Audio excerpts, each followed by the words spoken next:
So I really think the success came by making it a team effort. This was not about any one person. It was definitely not about me. I often see my job is to do two things, which is one, be digital diplomat, both to our internal stakeholders, but also to our external stakeholders, and explain why we're doing certain things a certain way and what we want to achieve. But the other thing I also need to be is that human flak jacket, because there's risk when you break past the status quo.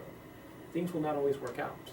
The whole words experiment and expertise both come from the Greek word exper, which means out of danger. And that the only way you get expertise in a world that's changing is you have to do experiments. And experiments by their nature will not always succeed. If an experiment would always succeed, it's not an experiment anymore. And so we need to explain that we need to take risk of breaking past the status quo, because to not do that is even more risky.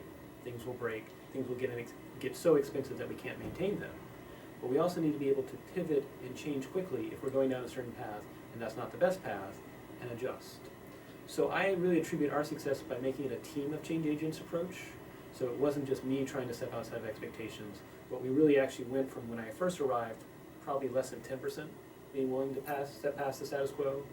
About 6 months in, we managed to grow that number to being about 30%. At the 1 year mark, it had grown to about 50%, so it was about the tipping point.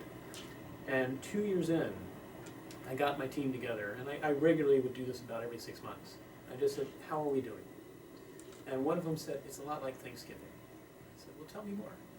And that individual said, well, it's like Thanksgiving in the sense that you have your entire family gathered together. Make no mistake, they're still somewhat of a dysfunctional family, but everybody is hopeful, everybody means well, and everyone is on their best behavior about what they're trying to look forward towards in the future. And if we can create that environment in any organization, you can transform it and move past legacy and embrace the future.